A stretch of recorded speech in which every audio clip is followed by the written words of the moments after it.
and data conversation, partly because of their expertise in the space, all being slightly different in terms of their ability to go deep onto a particular NFT topic. So this should be a fun conversation. Let's maybe start with you, Idon, if you can give a quick introduction of yourself and of ChainGuardians. Oh, sure. Thank you. So I'm Idon, I guess, AKA the community in the past gave me the name NFT Professor because we also cover dApps as well. But essentially, I would say it's almost a what I call a Generation 2 blockchain game. Generation 1 being more like the CryptoKitty, fully on chain. Generation 2 kind of cover a lot of concept I think that's missing in Generation 1 to turn to Generation 2. So I won't talk too much about it. So yeah, we have an exciting NFT game where you can proof of stake mine, which essentially is a proof of stake mining game, but we gamify that to call gamify farming essentially, and then we have an RPG game. So move on. Thank you. Awesome. I'm really looking forward to talk more about that, especially the proof of stake component. I think that's pretty exciting. For sure. Sasha, Hudzilin, welcome. You're going to give a quick introduction? Yeah. So my involvement in crypto overall started with Near Protocol. I joined pretty much when we just started on day one of Near. It was August 2018. And I've been there since then, actually. And just now starting actually my own guild working in Near ecosystem. We're starting to decentralize our team, even organizationally. I'm actually one of the first people from Near team who works as a guild now. We already have 20 or 30 different guilds from the outside, and now more and more people from the inside will be also turning into guilds. And so I've been working with a lot of founders in the space, talked to maybe 350 or so founders up to this point. And Near powers quite a few different NFT marketplaces, some of them live, like Paras, about to go live also in Minbase, but also some others like Snarkart and Nearfolio. And spend a lot of time there, especially on the HumanGuild side. HumanGuild is focusing on increasing amount of people earning crypto every week, and a lot of it is creators, actually. So we spent a lot of time bringing new artists into the crypto, finding ways for them to get paid. They actually have a lot of questions usually. I actually just did a quick survey also for stateofnfts.org, and got to talk to a lot of creators who are asking many different questions in terms of like where to market their NFTs, where can they sell high value NFTs and things like that. So very excited for this new model. Awesome. I've seen the list of different ways that you're planning to enable individuals to earn. And love to talk a little bit more some of those ideas. There's some really exciting stuff there. And then we've got Brandon Rochon, who's the senior data analyst at Covalent. Brandon, you want to introduce yourself a little bit?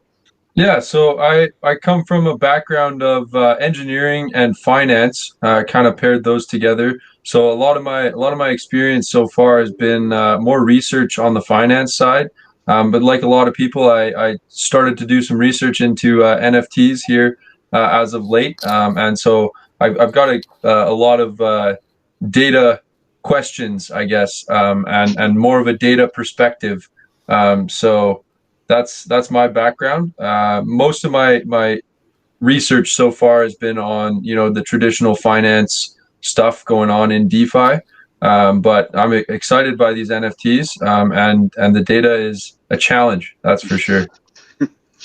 I don't think Brandon slept in like the last few days. He's the brains behind our Alpha Alarm, which is a daily post about some interesting insight into blockchain data, and he's done a great job there. And just to your introduction there, I think one of my favorite lines that I've heard is blockchain's basically where money meets engineering. So it sounds like you've combined those passions together pretty well. What I'd like to do now is just talk a little bit, or have you guys talk a little bit about sort of the motivation for your respective projects, and maybe one or two things that are sort of most exciting coming up that you'd like the audience to know about or get involved with. So, Idon, I'll turn to you on ChainGuardians. as the NFT professor. Do you want to talk a little bit about sort of what was the motivation behind it, and what are you most excited about in sort of the next 3 to 6 months in terms of what's coming out there? Yeah. I want to mention the reason why we created ChainGuardian, which was a project we started about 2018. And having gone through and being a very early user of the early blockchain project, including CryptoKitty, Ethermon, there was an Ethercraft back then. Later on, then the marketplaces came out. So we kind of went through all of those transition. Being pretty much, I invested, purchased, shouldn't use invest, purchased these early NFT tokens. It came to realization, I think there was a few things that's missing. One of them was all of these NFT or NFT games at that time didn't really have any deep story or something that formed out of it. You obviously have character or randomized character that can be composed. So we really want to create something that that has a meaning, that is going to have a long-lasting meaning. So we started to come up with this idea of creating blockchain superheroes. So we created obviously an original one for Bitcoin, and then we created one for Seth, which is our character for Ethereum. Bitcoin Guardian was called Bitsy Naka.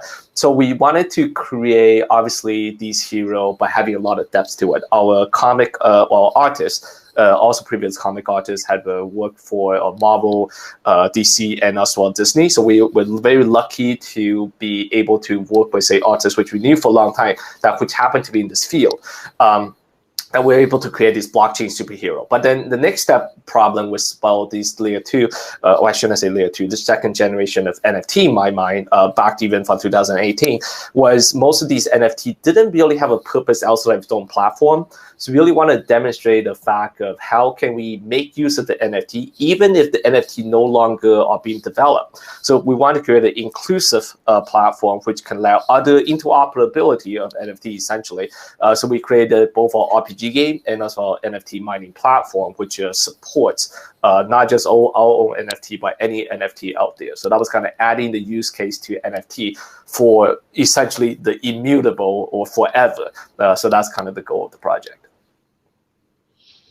Awesome. And maybe one or two things you're most excited about over the next 3 to 6 months? Yeah. Okay. Yeah. So in total, we have about like 7 or 8 different Guardian that's public release. Of course, we recently released our token, our governance token, which is called CGG.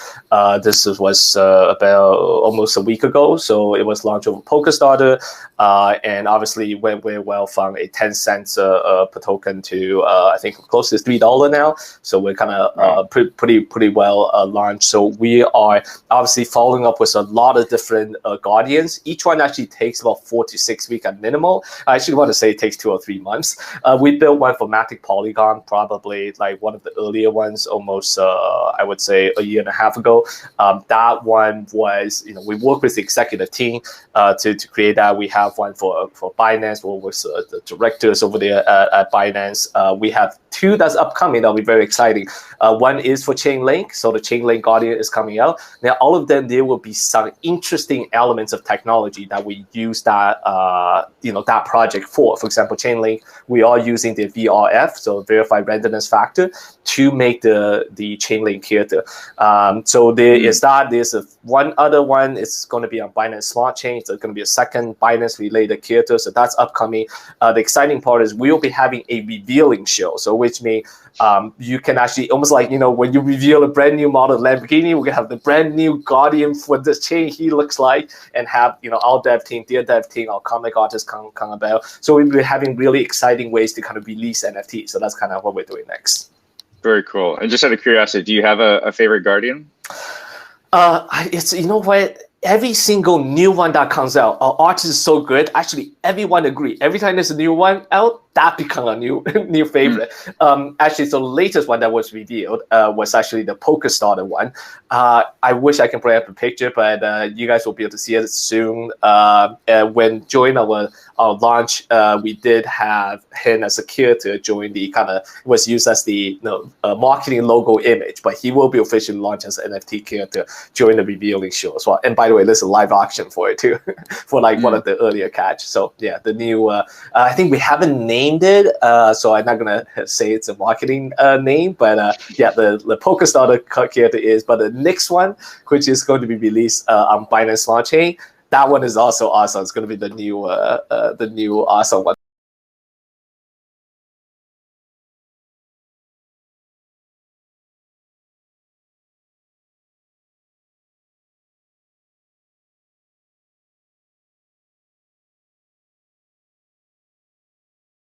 Okay. Tell me a little bit more about some of these upcoming projects with HumanGuild in terms of how people can earn. So let me just list a few things I've sort of seen presented on one of your GitHub pages. So everything from playing immersive games, peer-to-peer tournaments, esport event predictions. Let's see here, producing educational courses. I mean, that's obviously a very, very interesting one. So maybe talk about a few of these and what maybe you're most excited about. Mm-hmm. Yeah, so we kind of took this angle of, as you mentioned, of like what are the ways people can earn across different platforms that are launching. And so I'm very much excited about Mintbase. They're about to go live in a couple of weeks. It's an NFT marketplace. And another one is Trailet, the educational courses one. Also, they're going to be launching soon. So that's more for it's also kind of part of the creator economy. It's just different creators in this case. They're bringing people from Udemy and platforms like this. And there are some like really interesting games coming live this year. Also, middle of this year will be launch of Hash Rush, which is a strategy RTS game built on Near, which is like really nice to see. Like kind of like real games being launched in crypto. So like I'm excited about that. But overall, if we look at the next 3 to 6 months, I'm very excited about musician platforms launching as well, and indie gaming platforms launching as well. Similarly, how we have right now a lot of excitement with digital art. I think it's just the beginning, and there are other forms like musicians and indie gamers that will see their marketplaces launching as well. Very cool. And is there anyone in particular that you're most excited about? In terms of musicians or indie gamers? Yeah. Musicians, so I like John Gold. He used to be working in Bay Area, was full stack engineer, designer, now actually turned into musician. And so he's doing like a lot of interesting projects this year. He's producing generative art project on Near, but he's also dropping a rock album. That one will be on Ethereum. And that's actually like super interesting. I'm seeing this trend of a lot of artists actually like dropping albums that are like Web3 only. There's like no presence of this music in Web2. And overall, what's very interesting to me is that this year with rise of like NFTs, we see a lot of like Web2 hackers getting excited about crypto space for the first time ever, in a way that they didn't in a DeFi phase last year. So the big difference between DeFi time in crypto and NFT time right now is that a lot of Web2 hackers actually getting excited because they kind of relate to this. They're like creators getting paid. We're also creators. We want to build more stuff for creators. So that's super exciting. Very cool. That's actually one of the points I want to talk about shortly here in terms of just the drive of Web2 developers into the Web3 space, and maybe also get you guys to talk a little bit about what drove you into this space. But before that, Brandon, so I guess from your perspective, I'd love to learn a little bit more about what you've sort of learned in your journey into the data, into the abyss to some extent, with the analysis that you've done. So you put out these daily bits with Alpha Alarm. Maybe talk a little bit about the underlying data and sort of the process in pulling those analysis together.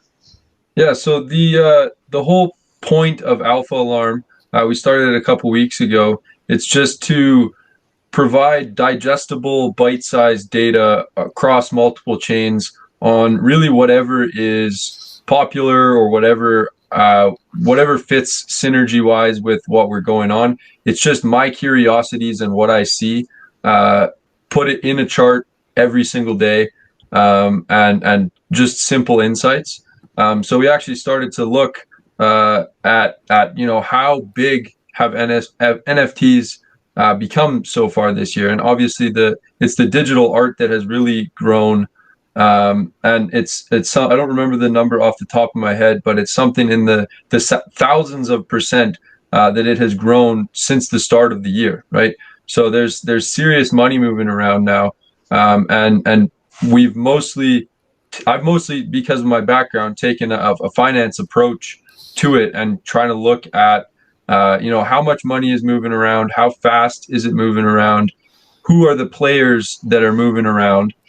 So like a couple examples, just on Rarible this week is where we focused, but like 25% of all purchasing comes from 50 addresses on Rarible. For the whole 25% of the whole platform is just 50 addresses.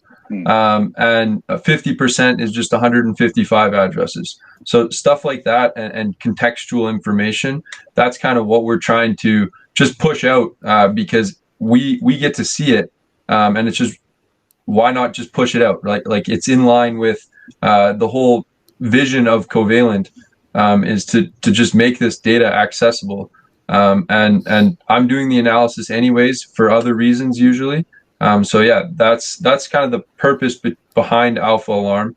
The data side, yeah, like I said, I've been more focused on kind of the financial aspects of it, and it's really, again, I haven't looked much into the music and the gaming sides of NFT yet. It's mostly just been the digital art, just because that's what's popular right now. But the data is messy. Like it was thrown together quickly. I don't know why, but it is just like, you can see one example, I guess, to clarify my point is, you can see the price that an asset was sold at, but it doesn't, in that event, in that log event, which is what we use most of the time, it doesn't tell you what the denomination is. So that price could be in DAI, it could be in ETH, it doesn't say. It just says price and gives a number. And they're like, well, what am I looking at? So it's a really long process to digest, right? And if you have strong data, I think there will be a pull to that platform. That's so I think there's a value add on both sides, to having stronger data infrastructure. Did that surprise you with just how messy that data has been?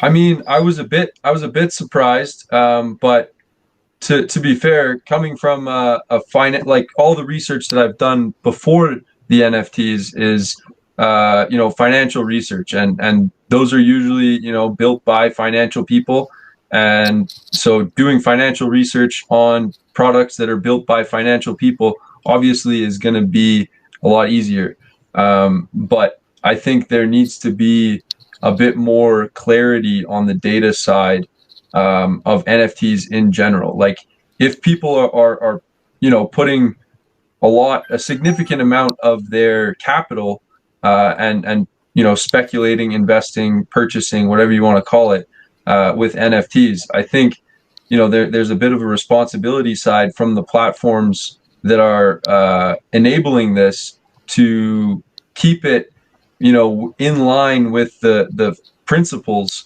of data is free and data is available, rather than like it just seems very scrambled right now. It's hard to figure out what's going on and pinpoint where things are going on. So I was a bit surprised. I don't necessarily think it's intentional, that all this data is scattered and hard to piece together. I think it's just because it's relatively new in the sense that it hasn't been this popular yet. So I think this popular phase will continue, people will realize, you know, there's stuff going on that needs to be fixed, and then it will be fixed. It'll be iterated on. So I just think data should probably be at the front of those iterations, and I think they're going to realize, because they're going to say, okay, well, where do we need to improve? And they're going to try to look at the data, and then they're going to realize, well, oh my goodness, this data is not usable. So hopefully that's one of the first things that they'll fix. Awesome. Idon and Sasha, any comments on that? I'd love to get your thoughts on your sense of the underlying NFT data and how you make sense of it. So first of all, one of my like the first time when I met Ganesh and obviously your founder was, I think there was this huge synergy about, wow, you guys are, you know, have this database that's focused on specific niche. On the back end, because obviously we're building a business, we have always done a lot of analytics around chain analysis itself and NFT itself. And I do want to say it's been difficult to do this. Well, I would say difficult or expensive. So in the difficult in the sense is initially, you know, building the data, which literally what you guys are building now takes time, and as well as blockchain grew, it become more complex. As multiple blockchain exists, it become even more complex. And going forward, it will be even more complex, because I can tell you one of the things that we're working on in the background is the ability to portal your NFT between chains. Now, so if you're able to do that, now all of a sudden you need to look across chain for the data. So that's one thing. The other thing is relating to, I guess, the pricing portion. Everything on the blockchain is essentially immutable. I think the data is there. It does take time to analyze, to dig through those data. Usually in the scenario of, let's just say, you know, the coins, because the coins is always going through the original contract. So you can look through the internal transaction of the contract, and you should be able to see which coin it is mapping to the contract. So I think there's a lot of depth to a chain analysis. I think not just it's great because the data there. I think there's a lot of people that's starting to look into this. I think obviously there is the kind of the, you know, our public sector, but there's also private sector, probably like I'm imagining the IRS somewhat have teams of people looking at data and trying to pin, you know, where are things coming from, going to. In the past, we also met with many chain analysis type of founders, had other projects. I don't want to mention names, but I think in the future, maybe we can connect here looking at this.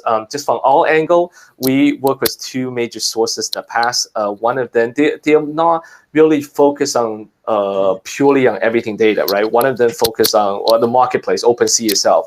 Know Devin and Alex quite well. Obviously, they have a wealth of data over there. And the other source was non-fungible, another gentleman also in Canada, in Toronto area. He used to be.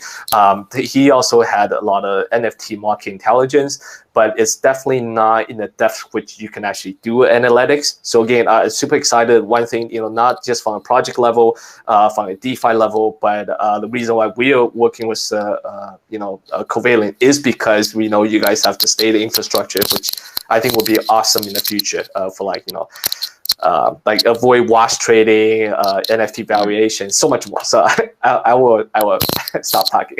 I go on. But yeah, awesome. Super exciting stuff. Thank you. Sasha, any thoughts? My perspective on data, I look mainly at our chain data right now, not too much aggregated. I look at like daily earners, daily active accounts and things like that. So I spend a lot of time there, but unfortunately did not spend enough time on like aggregated data across chains or across like NFT marketplaces. Cool. One thing I'd like to talk a little bit about is, I think, Sasha, you had sort of referred to this just a little while ago, but sort of this transition of developers from sort of the more traditional Web 2 space into Web 3.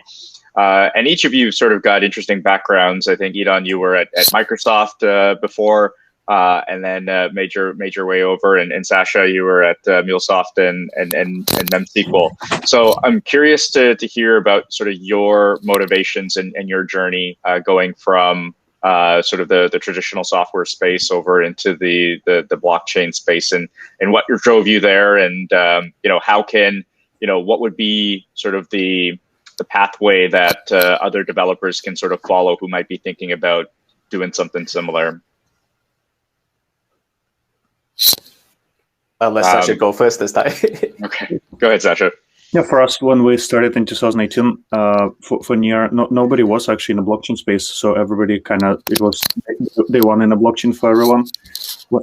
And so people had to kind of learn from scratch. We were all learning together. We were spending a lot of time interviewing a lot of chains, actually a lot of layer 1, layer 2 protocols, put it all on YouTube. It allowed us to really understand every single other approach.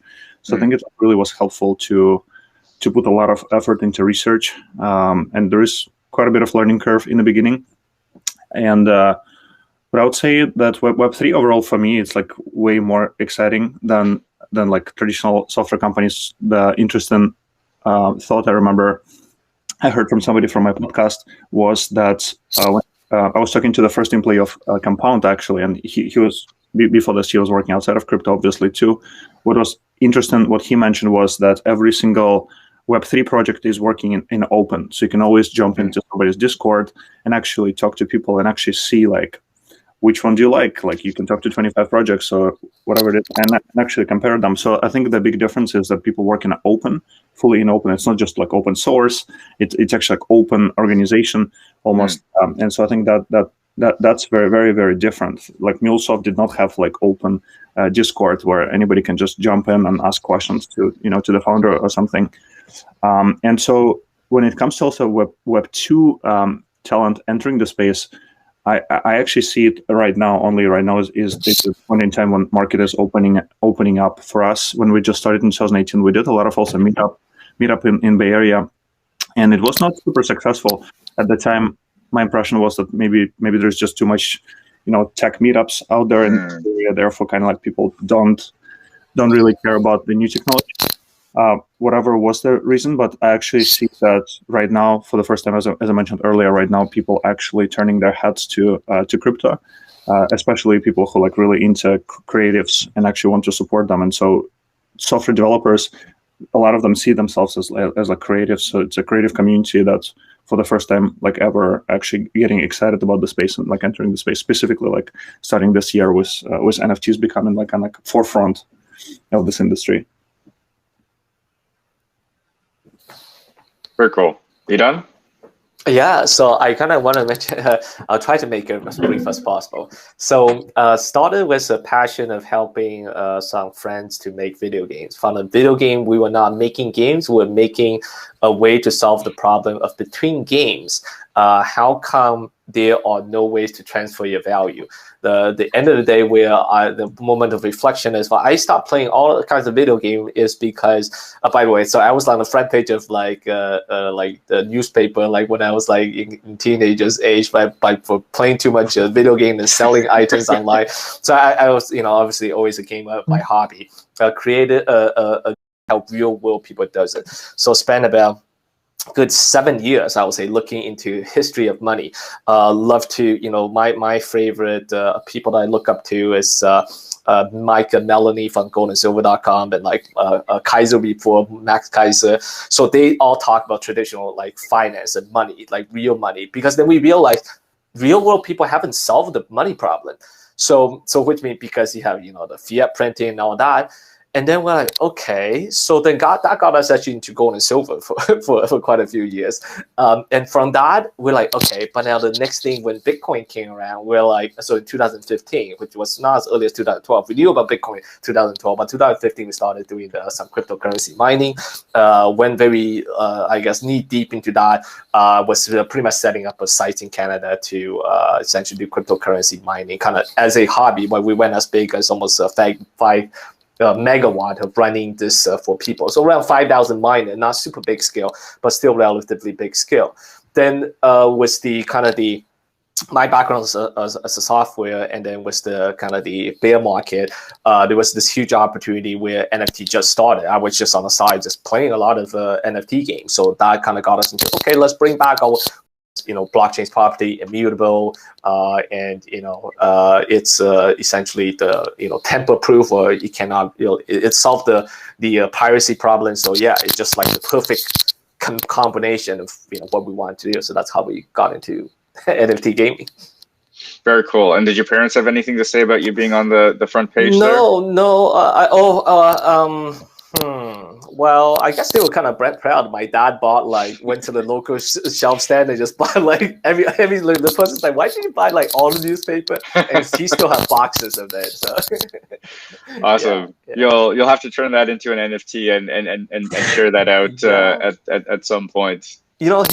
History like that can definitely be, because one of the very popular early one, the NFT was called marble cards. Where So marble cards, I think something like that, where taking news and covering that and keeping that piece of history, capturing that piece of history is, I think it's going to be very interesting in the future to have, especially you captured it at the time of the history.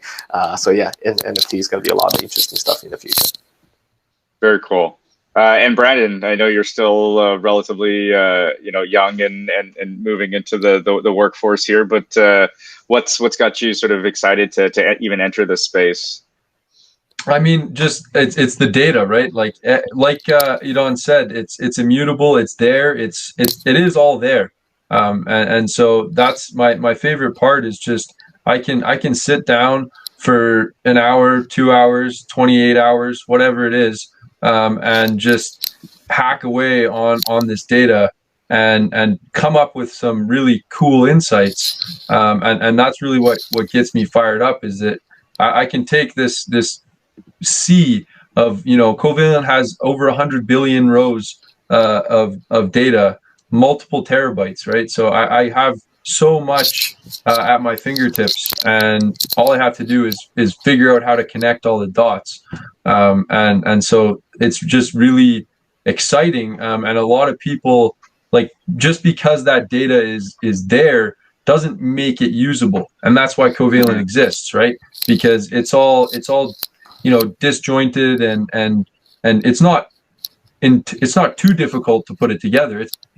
You're able to do that, but not for your everyday person, right? So that's kind of why we started Alpha Alarm. It's just because this is data that everybody can make sense of, but not everybody can access, because there's that barrier to entry to figure out how to access this data, even though it's very simple and digestible. Mm-hmm. So that's really what gets me excited, and I see the space moving towards that aspect of trying to make things more digestible and more usable, and that excites me, because as that barrier to entry lowers, more and more people are going to join, right? So it's just a matter of figuring out where those barriers are, and I think I have a unique perspective, being relatively new to the space. I can feel those barriers. So I mean, taking note of those and just trying to move the space forward in terms of information and data. That's what gets me excited. Awesome.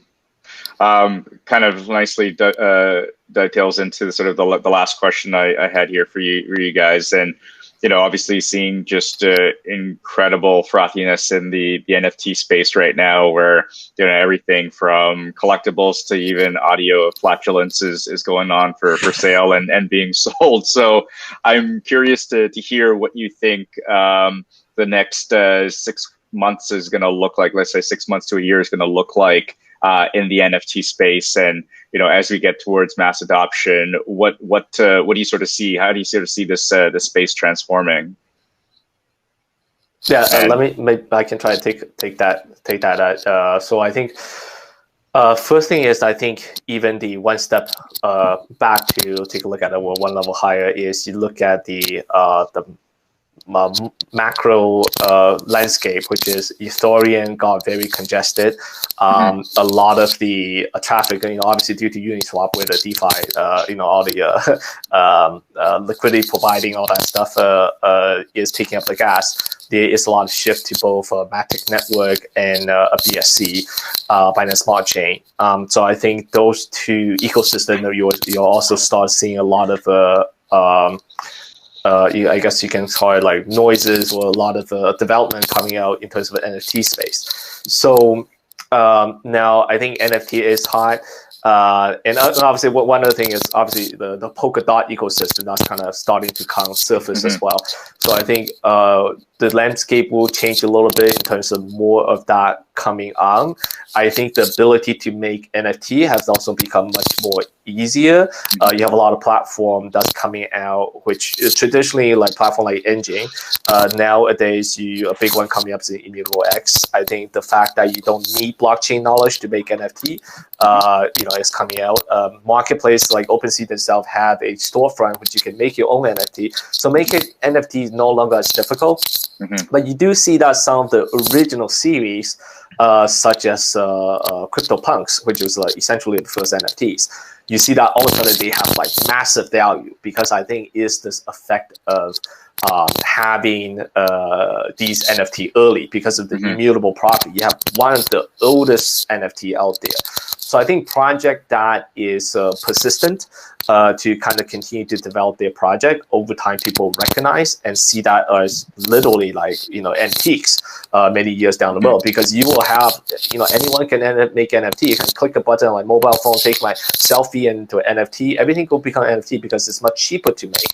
But I think people will still have sentimental value to some of the earlier collections that exist. So I think the end of space is still very young, because if you look at the overall market cap, let's just talk about NFT gaming. You have billions of dollars of I think like more than 200 billion, right, in the tradition of the game marketplace, and NFTs only still like less than $1 billion. So you still have like percentage of growth that it can have towards a mass market adoption.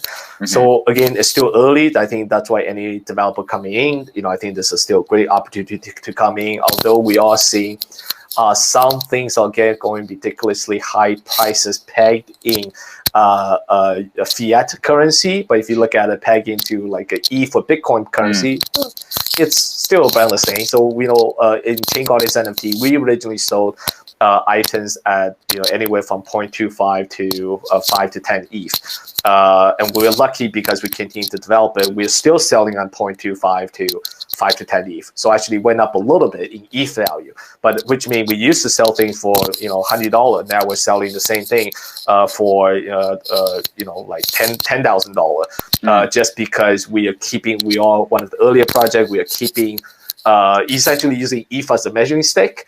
So to a certain extent, you do have that dichotomy. Essentially, some people think of it as USD, or some people think of it as Bitcoin. You will see some people will like Bitcoin ETH. Some of the whales, which just have a lot of ETH, they don't really think about in USD terms. They will still buy and sell at ETH. They're not going to sell any lower than what they got in ETH. But then you always have the other people thinking USD. So I think it's a very interesting dynamic.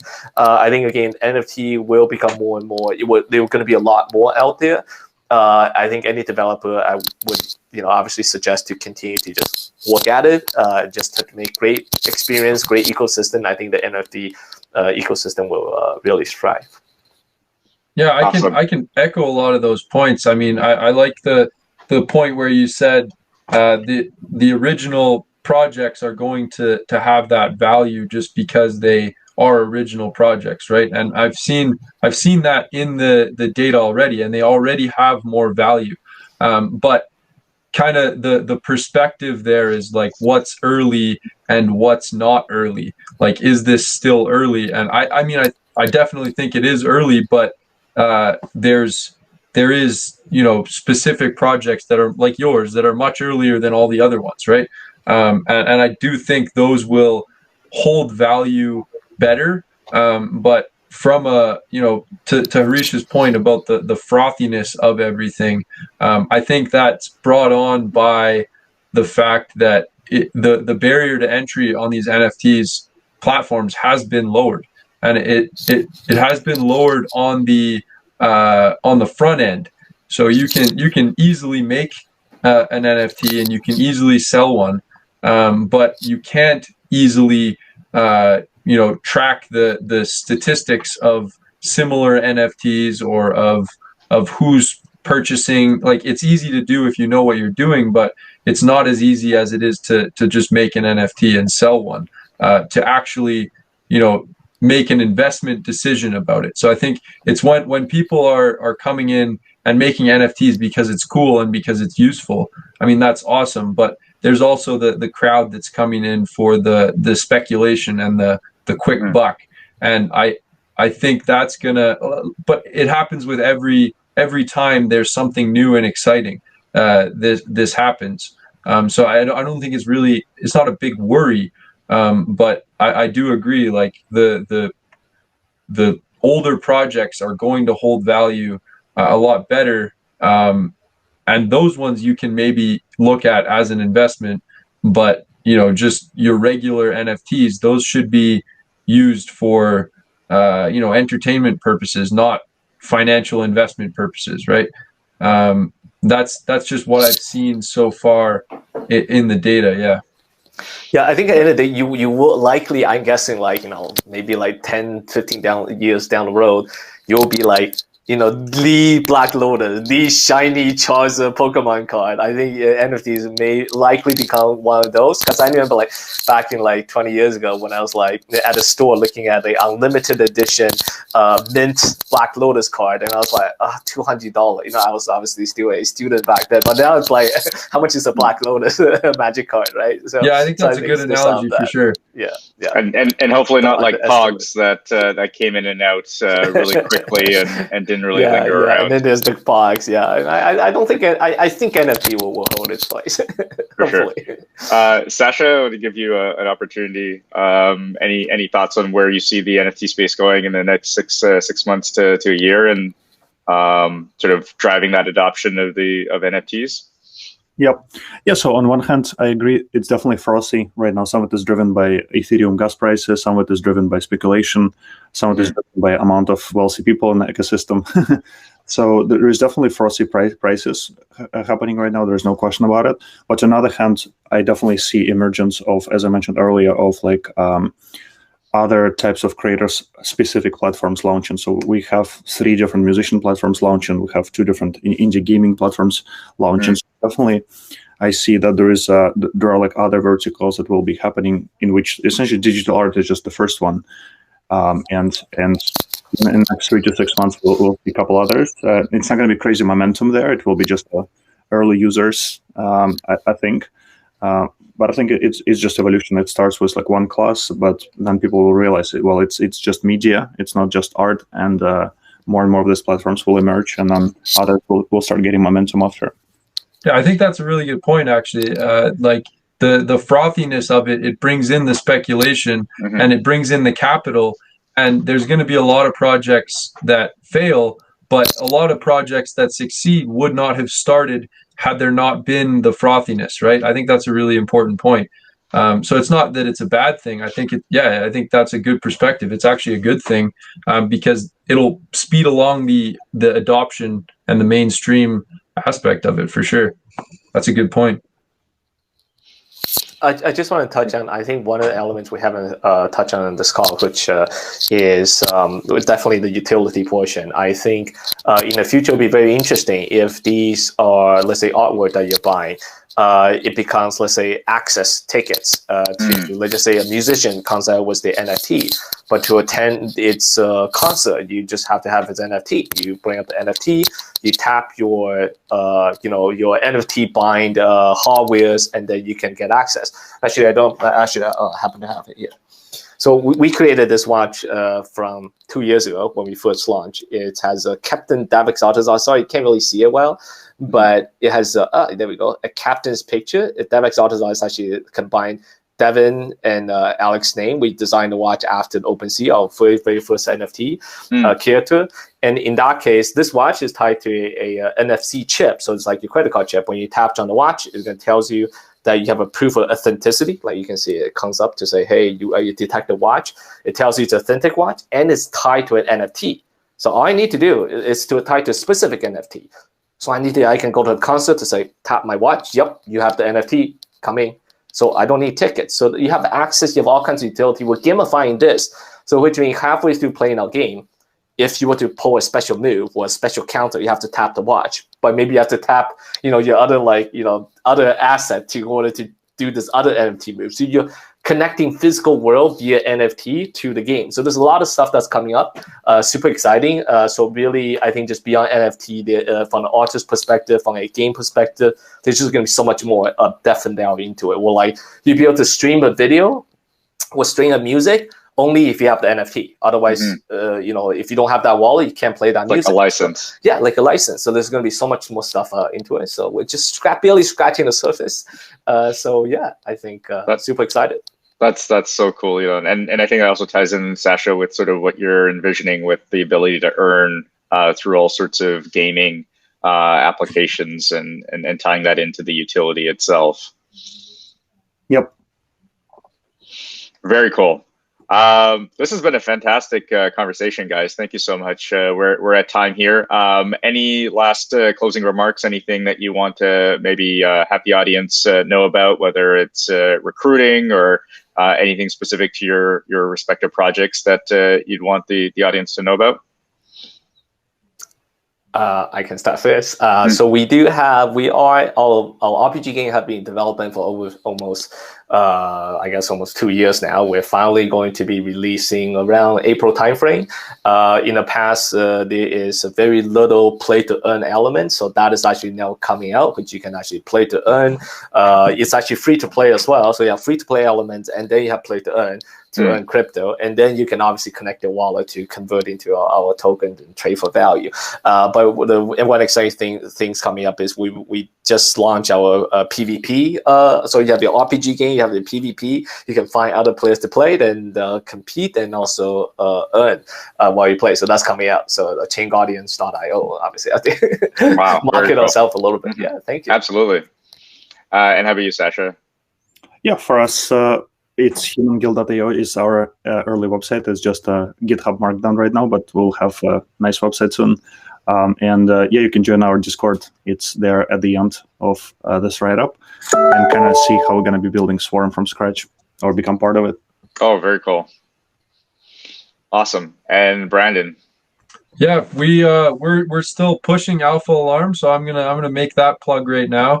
Every day it's a pretty cool looking chart. I think today's is actually my favorite. That one looked and turned out really cool. So yeah, just send ideas, you know, private message the Twitter, or hit us up on anywhere really, and just give us something you want to look at. And we're happy to plug that into the pipeline and get it going. That's the main message I want to say. Just start to engage with this data, and pull it from everywhere. There's definitely things that I can't see going on, and so if everybody is aware, I mean, I'm happy to pull that, or we can figure out what to do after that. But I think just getting that conversation about data really spooled up. That's what I want to say. Awesome. And you should take some of those really pretty graphs that you're producing there and convert that into NFT, and maybe have like a time series where you've got a card from different time points that you can have like a little collectible. So as Idon mentioned, you know, maybe 20 years from now, those are going to be highly valuable. I probably should. I probably will. Awesome, guys. Thank you so much for your time. You. Really appreciate it. Really great conversation. Let's keep in touch, and let's keep the NFT party going here. It's a good time to be in this space. Thank you. Thanks so much for hosting. See you guys.